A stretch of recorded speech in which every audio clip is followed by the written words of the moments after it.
Jeremy Balfour's resignation is in the Scottish Conservative Party is a case study in the crisis of modern conservatism in the UK.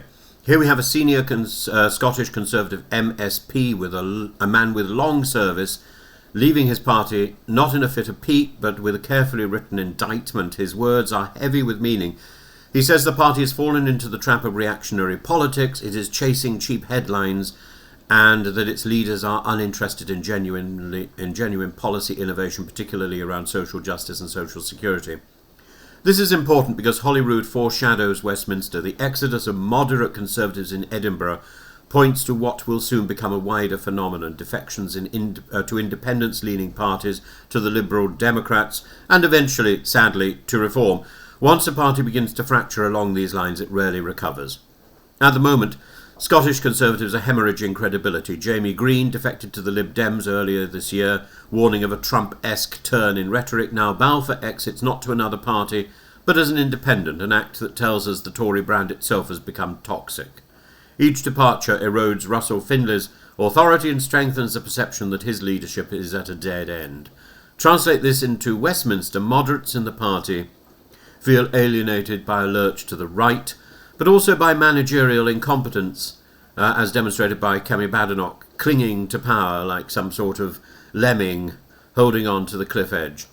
It is only a matter of time before they too begin to walk, some to the Lib Dems, who are increasingly positioning themselves as the only party of competence, some even to the Labour benches, and a few, paradoxically, to Reform UK.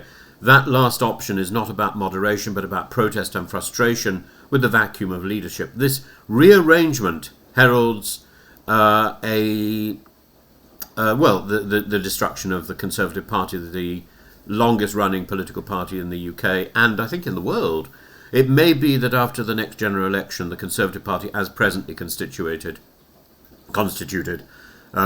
ceases to function as a credible opposition, ceases to function. In that vacuum, the Lib Dems will look like the natural inheritors of opposition status. They may well find that that happens during this Parliament itself. From there are two possibilities. Either a Lib Dem-led coalition with the remnants of Labour, or Lib Dem opposition positioning itself as the only serious alternative to a weakened Labour government. What unites these scenarios is that right-minded Tories, as Balfour might describe them, simply do not want to follow the party into the wilderness of reaction and populism and reform. They will not stomach blind slashing of budgets or cheap imitation of Farage. They're looking for a political home, and Holyrood shows us where they are likely to go.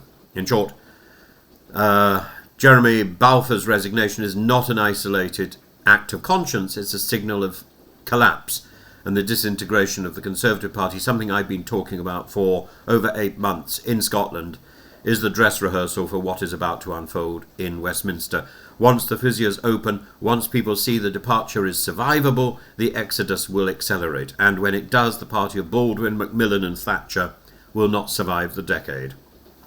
And this is why the story of Balfour's departure matters. It's not about one man's disillusion. It's about the Conservative Party's descent into reaction and irrelevance, presided over by Kemi Badenoch, and the political space this opens for others. The logic is clear.